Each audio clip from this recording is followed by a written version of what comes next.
Welcome to the Influencers in Accounting podcast with me, Rob Brown, on behalf of the Accounting Influencers Podcast Network. Great to have you with us. We go out to 150 countries all over the world, thousands and thousands of accountants, CPAs, bookkeepers, and a lot of the fintech influencers that serve the profession.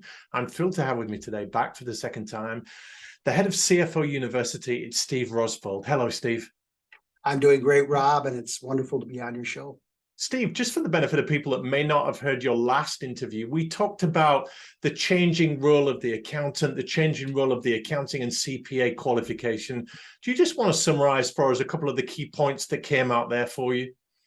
Sure. I think we talked about how the CPAs and CAs, chartered accountants, how that role is changing, and mechanization is taking a lot of that role away. So the audit function, the governance functions are being automated, which is actually a very good thing. As you know, the junior accountants know, when we started 30 and 40 years ago, there was a lot of manual work. So that's the good news. The bad news, it takes quite a bit of the people side away too. So the pipeline doesn't need to be quite as big. We talked about how, in addition to mechanization, how the skill sets need to change and how they're becoming more business advisors and so I think we can leverage some of that on on what we're going to talk about this morning. And just to wrap that up, if accountants don't have all of the right skills that they need to serve their clients in the best possible way, what do you feel do they need? Well, I think that they need to improve their communication side. Their human skills need to get better. We tend to have looked at the financial statement, and this is certainly from my background as a CPA, as our kind of end result. And that's not the end result anymore. No. Right? That's kind of an interim step. We have to help people manage their businesses better. So I think that's where all those skills about storytelling, bringing insights, looking forward, which hasn't necessarily been a strength of and what we focused on CPAs and CAs to do in the past, are skills that have to be worked on and developed. Now, the CPA, the accounting qualification, used to be the de facto route to CFO, finance leader, didn't it? Is that changing? I think it is. And I think that this is where the accounting profession, and particularly public accounting and CAs, need to understand that, what their role is. And it's not what it used to be. I mean, attestations and audits are going to be important. And tax work is going to be important. That's going to be part of their revenue stream. But they also have to become business advisors, and they're competing with a lot of other companies in doing that. So that's not something that's going to happen necessarily by the snap of the fingers. But they have two things going for them when it comes to business advisors. They're very smart, and they have all this insight to the financial information of their clients. So that's where they have a leg up. Now, when it comes to the McKinseys and the Booz Allens and the Boston Consultings, do they have their kind of emotional intelligence to manage the customer? So that's where I think the battles are going to be fought as these big accounting firms try to convert to business, become analysts for their customers. It's going to be, do they have the emotional intelligence that some of these big firms that they're going to be going up against have? And they've all had their consulting practices, and it's not like they haven't, but they also have this mindset of an accountant and an auditor within their realm, and that's the part that they have to be careful doesn't overtake that the whole customer experience side when it comes to being a trusted advisor. Steve, I'm going to ask you what makes a great CFO, and we're going to talk through the 4 pillars that you go through with your CFO University. As I set that up, why should accountants listen to what makes a good CFO? If you want to lead a company, and if you enjoy finance, the CFO role is the role to shoot for. So I think, if you don't want to lead people, and if you're not that interested in being, a senior person in a company, then I don't think you need to listen to me, right? Go have fun. But if you want, if you think that would be exciting for you to be in and by the way, the CFO role is also becoming a stepping stone to the CEO role. So it's not a bad avenue to take to run companies as well. But I think if that's why I think we can help people. We understand what it takes to be very successful in that role. And our desire is to help people get there. And but if you don't think that's important in your career, or you want a different avenue to take, then you probably don't have to listen to me. You mentioned CFO and CEO in your sentences there. Are we seeing more of a movement in professional firms to a C-suite model rather than the managing partners and the equity model from what you're looking at? Boy, that's a question I can't answer for you. I don't have a good feel for that. Should we? No, I think the partner role works. I think the partner role works for what certainly public accountants are doing and what consulting companies do. The way they want to share the wealth, they want to share the decision making. I think the partnership model can work pretty well. In today's world, I don't have a big issue that there's any difference one way or the other in how they set up that structure. I'll ask my editor to take that question out because I caught you on the hop and it didn't really change anything. So we'll pretend that one never happened. So Stephen, your body of work, you set your foundations on 4 pillars for CFO success. Give us a headline of those 4 and then we'll dive deeper into them all. You bet. Well, we look at we have 4 pillars of CFO success. And the first one is the accounting pillar. The second one is the finance pillar. The third is the treasury pillar. And the last, and maybe the most important, is the leadership pillar. So I'll start with the accounting pillar, unless you want to ask any details about that. I'll go into each one. So the accounting pillar, we have 3 core competencies. And this is kind of, if you think at the start of the business, the governance, the internal controls. So setting up the articles of incorporation, the business papers, setting up your internal controls to manage a business well, setting up your general ledger. So that's all part of the accounting pillar. And it's kind of the start of things for the accounting to make sure your business runs well. Another section in the accounting pillar, another core competency, is the recording side. So that's recording all the transactions. And obviously what that leads into is the third piece, the reporting side. So the recording is the general ledger and other items you might use, whether it's your payroll systems, all those kind of things. So it's all your recording of your activity that has to be accurate and timely to be able to get reporting out that's accurate and timely. And so the 3 areas, again, under accounting are your governance and internal controls, your recording aspect and how you go about that, and then the reporting aspect, which we'll call at this point the financial statements. Yes. And there's a lot more to it than that, but let's just call it the financial statements. And there's so much data coming out now, isn't there? So many data points, so much technology that's giving the accounting pillar a lot more to consider.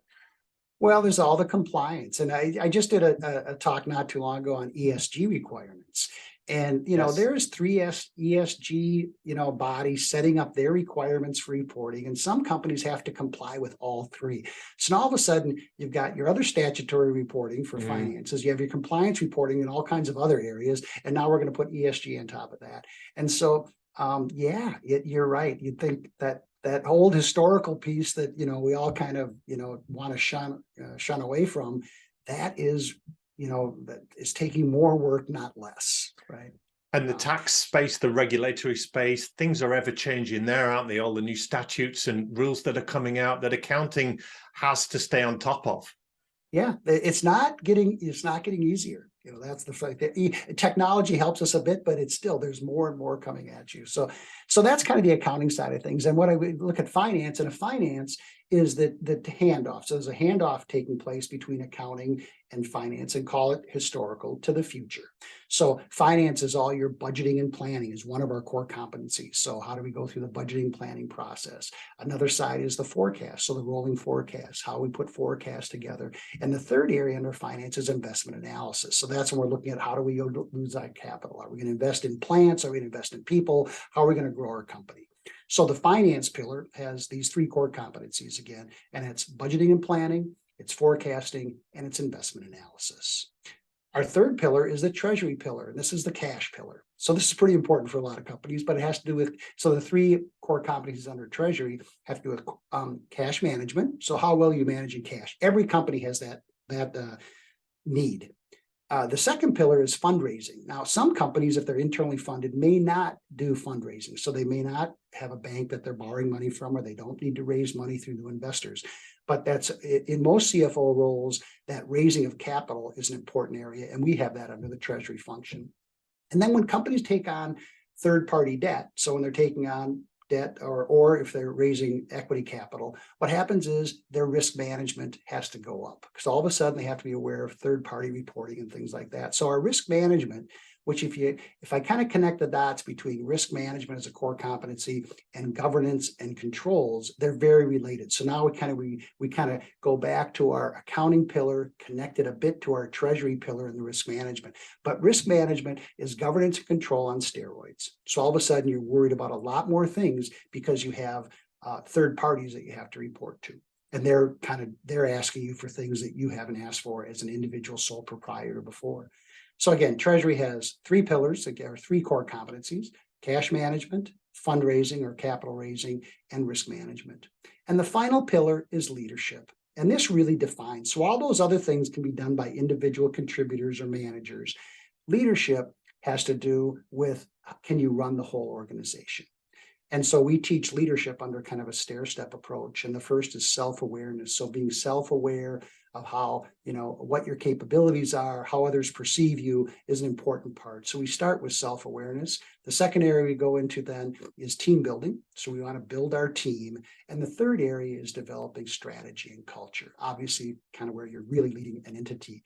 And so we have a stair-step approach to leadership. So again, on our leadership pillar, we focus on self-awareness, we focus on team building, and then we look at culture and strategy as the third core competency under leadership. So maybe I took too long on that, but that is our foundation that we use to teach people at CFO.University. That makes so much sense in that you're covering all the bases. And even on your website, you have a CFO Readiness Assessment, don't you? Talk to us a bit about that.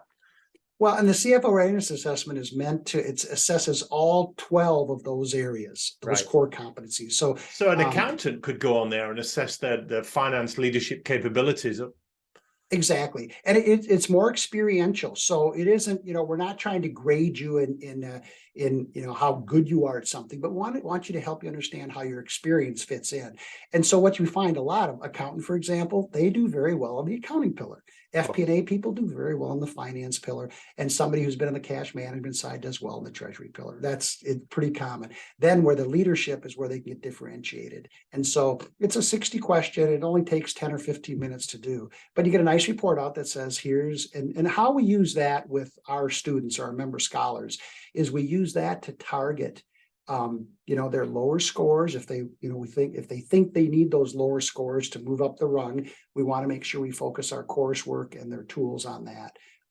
We can also use it as a way holistically to make sure that where they're where we want to dial them in from a perspective of learning in a specific area. They may want to become a treasurer, for example. A controller may want to become a treasurer just because they like that experience. I think it'll help them. And so we can focus in on their treasury skills from the readiness assessment. You talk about these four pillars one by one as if they're sequential, Steve. You need A before B. And I get that the technical accounting stuff would be the baseline, the foundation, that just gets you in the game. But is it really sequential, or am I just hearing that wrong? No, I explained it wrong. In fact, I'm glad you pointed that out, because I should reverse that. Now it happens to be historical future, but you can come through FP&A and the baseline is that you understand financial statements. That's kind of the baseline with all these. If you don't know that, then you got to go back to school. I can't help you because I'm not going to change. I'm not going to help you in that. That's going to be your education from an institution, a university or something. We're not going to do that. But but you can come through a treasurer role and you can learn how to fundraise and never have been a controller, never have done the books. But that may help you. So it isn't sequential. The leadership usually has a timeline to it, right? People aren't born leaders. Normally there has to be some timeline. So a lot of times leadership, you'll see the more experienced people, probably score higher in leadership. Generally, I would on our Are there different assessment. Are there different kinds of CFO then, Steve? You might get one that's really interested in the fundraising side of it and not really into the other kinds of areas.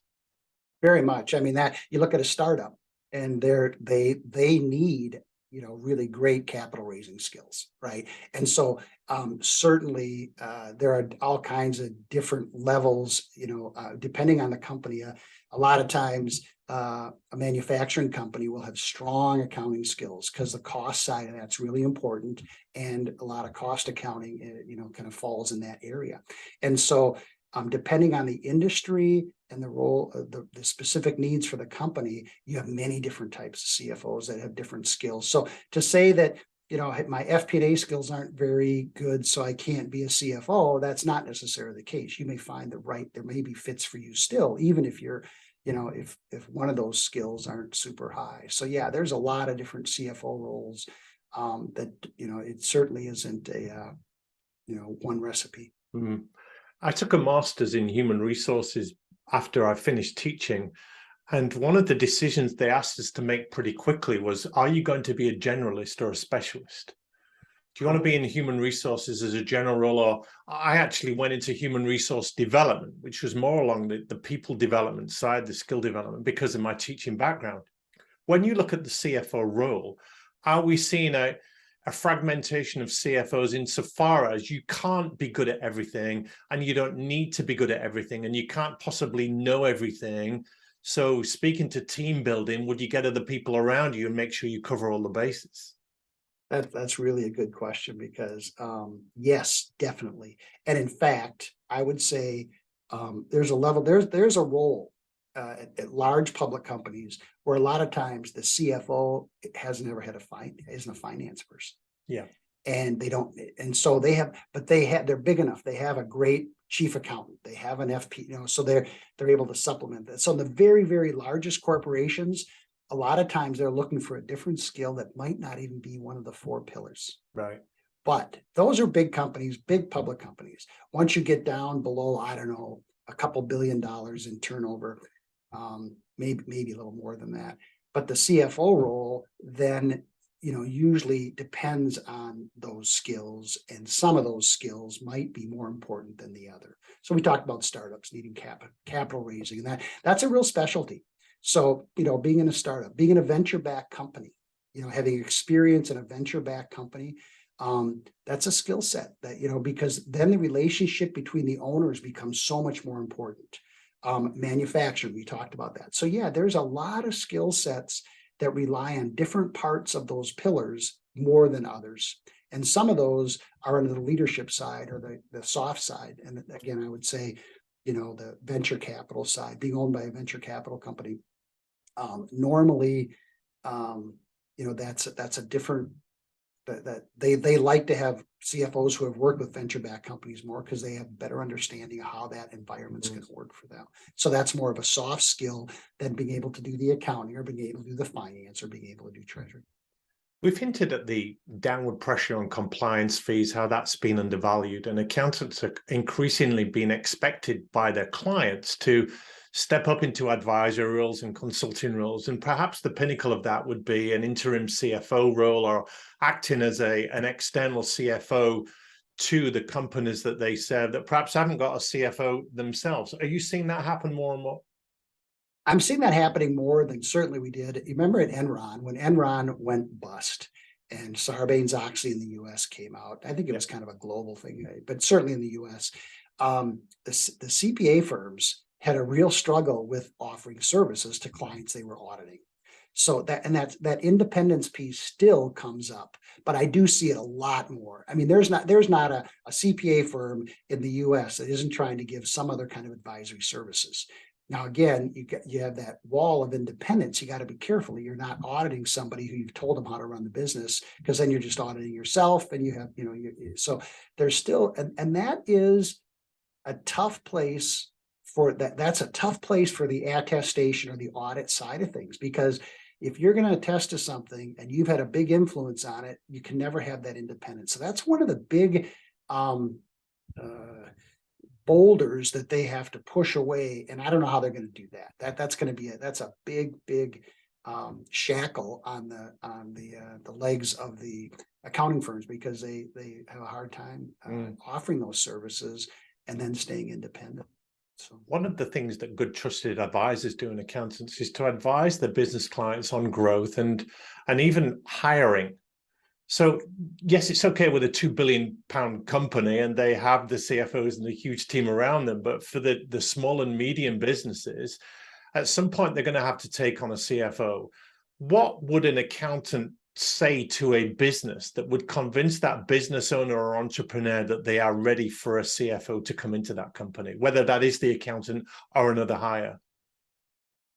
I think a couple things, and it maybe is what they say, but it's kind of how they say it and what they ask. I think an insatiable curiosity is important. So, showing you just can't get enough information about the company, that insatiable. Great communication skills. We're going to assume that they have the technical skills, right? So, and companies, they test for that now in many ways. So, first of all, you have to have the technical skills, and that means understanding the balance sheet, the income statement, the P&L. But insatiable curiosity, innovative attitude, good communication skills, and some, a high IQ, which, they're human resources are, they're getting better at the interview process, where you can tell, is this person, how are they going to lead people? And are they going to be a good leader of people? And so that's maybe that's in a nutshell kind of the things that I think. And so it's not technical. We're going to assume that they get that. I don't think people are going to have a problem on the technical side. It's going to be those other leadership skills and soft skills that are going to, make the difference. So that tells us what a business owner would look for in a good CFO. But I'm interested in what would have to be happening in a company for the owner to say, okay, we're ready for a CFO now. We need someone to start to take on these responsibilities. I've had a handle on the finances up to now, but we're growing too quickly and we're getting too big. Yeah. Because it's up to the accountant to make that business owner often aware of, okay, you've got to a point now where you need a CFO. This should be your next hire, whether it's me or somebody else. Well, it's funny that you should even bring that up, because my next call that I have after this interview is with a gentleman who wants to understand what they should expect out of a CFO, because they've kind of been running through their CFOs. Right. But I think, is there a certain dollar amount? Sometimes, they say $100 million or so in a manufacturer, complex company, you better have a CFO for that. Right. But in general, I think so one thing I'll point out, every company does all the duties of a CFO, right? They just have them spread out, right? And they might bring an interim CFO to do it, but somebody's doing every step that a CFO does. They just aren't a CFO doing it. So your accounts payable people are running cash management, or your receiver, so just because you don't have a CFO, it doesn't mean you don't have CFO duties. When you need that full-time CFO, I think the number one cause for that is when an owner recognizes they need a partner who understands finance. So I think that's when the owner or the CEO says, I need a partner to do this. This is too big for me. That's probably the catalyst for most CFO searches. Mm-hmm. Steve, the traditional route to CFO would be the CPA accounting qualification. You would really find a CFO that wasn't a qualified accountant in some way. Is it always going to be thus, or can a decent entrepreneur join the CFO university, acquire all the knowledge they need, and become a decent CFO? Well, I would say that the baseline for us is you understand the financial statements. Uh-huh. So that's the baseline. If you don't understand that, I just think it's really hard to be a successful CFO. Now, you don't have to have a finance degree to do that. You don't have to have an accounting degree necessarily to do that. You could have picked it up with an MBA. There's other ways to have done that. But I think it's hard without that. Other than that, then yes, we have, if you're a leader of people and you have business experience and you're curious and you have a kind of a minimum technical background, I think, CFO University has a lot to add in how you can grow your professional development and actually, take on a CFO role. I think that's I'm trying to think of some examples where that's happened and where people have done that. And it's mostly finance people and accounting people, but there are a few instances. Do CFOs make the best CEOs in your eyes, Steve? No. And not that they don't either. I'm not saying they do or they don't. There's a specific personality and background, I think, that makes it great. And some CFOs have it, some don't. So do we have what the best background from a business standpoint to take it on? I think definitely. I mean, we see every part of the business. So, but do personality wise and some of those other soft side, do we have it? I wouldn't say we have the the upper hand in that, but certainly from a general business knowledge, no doubt. Because we get exposed to everything. But then but the CEO role has a different, there's a personality characteristic and something else that goes with the CEO roles normally that isn't just about the technical business side. Steve, this has been terrific. We'll put CFO University into our show notes so people can reach out, get in touch with you and your contact details. Let's just finish off by asking you, what is the future of the CFO role? In the complex world that we're in, it's more difficult to predict what best practice is and what is coming up. It seems like the finance leader that has a handle on all of the CFO capabilities is going to become more and more important. Yeah, I think the delegation part of the CFO role is going to be really important. If you are somebody who wants to keep things close to your vest, you're going to have a hard time surviving, because we have two big clashes taking place. There's the chief cost officer role, which was the old role, the historical role, and we have this, a chief value officer role. So the old role was we were responsible for everything below the gross margin line, right? Now we're responsible for the whole P&L, and so getting more involved in the margin management. So that's one area that's going to take more time. There's this other aspect of the chief fact officer and the chief future officer. So there's more looking out forward. So there's this kind of think of it as a nuclear explosion of the responsibility of the CFO. So the only way somebody can get through that is, number one, being pretty smart, well managed, but also being able to delegate. So I think that's going to become a huge skill, is being able to be comfortable delegating, because our roles, if we're going to have the impact that it looks like people want us to have, we are going to have a huge workload that has to get managed. So that's going to be, it kind of blows my mind to think about how this role is expanding, and it's going to be a challenge. But delegation skills, which are all those leadership skills we talked about. Exciting term. Steve Rosvold, that's been exceptional. Thank you so much for your time and your insights today. Rob, I love being with you. It's just